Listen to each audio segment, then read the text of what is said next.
It's a new dawn, it's a new horizon, a new beginning. Thousands of thoughts are rolling down my mind, but it is the moment to cherish and look forward. I landed in Stockholm on 7th August 2011. It was summertime there, and it was one of the most beautiful summers I have ever experienced there. People living in Sweden take the month of July as official holiday or vacation time, and when we arrived there, I just realized that the mood of holiday was still going on. So my husband Vikas took this time to introduce me to my new home, new city, and new surroundings. Seen here are me and my husband taking our very first stroll from home to a place called Kista, where my husband was pursuing his PhD in the research park of KTH Royal Institute of Technology. Kista has special significance in the map of Stockholm. It can be called the technology hub of Sweden. It is world's second largest information and communication technology hub after Silicon Valley in California.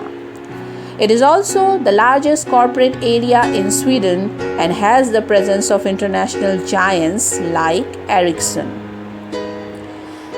Getting to a new place, the very first necessity is to get your own SIM card.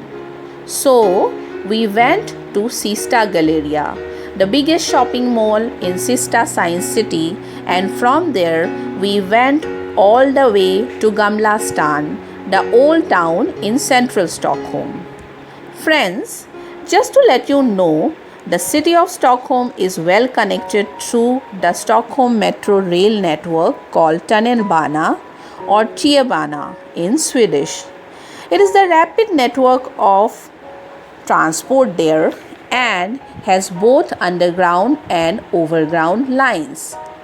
The metro network of Sweden is also known for its artwork and aesthetic value. Oh, and do you know that because of its geographic location close to polar region, Sweden gets maximum sunlight in summertime, so that in the months of June to August, it gets dark only for 4-5 hours, and the opposite happens in winter when you get daylight only for 4-5 hours and it's dark all throughout otherwise. Surprised, aren't you? I was surprised as well. We took tunnelbana and I was absorbing the nitty-gritties of my new home and its ways. We reached Gamla Stan at around 8 p.m. and it was still not dark yet.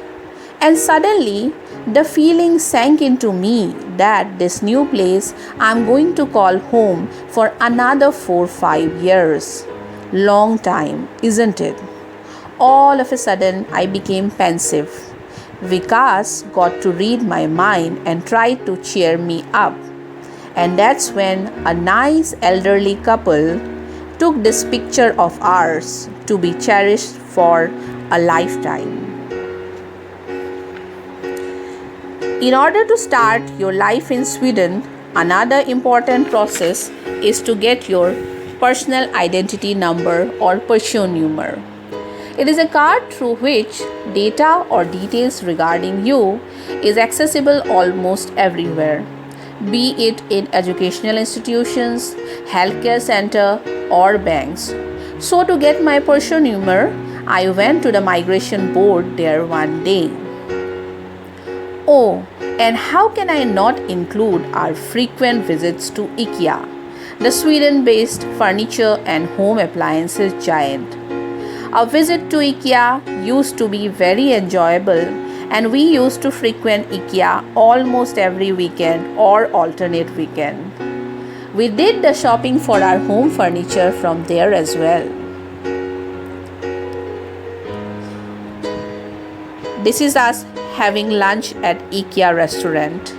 And this is how I started my life in Stockholm, Sweden, thousands of miles away from my home country, India.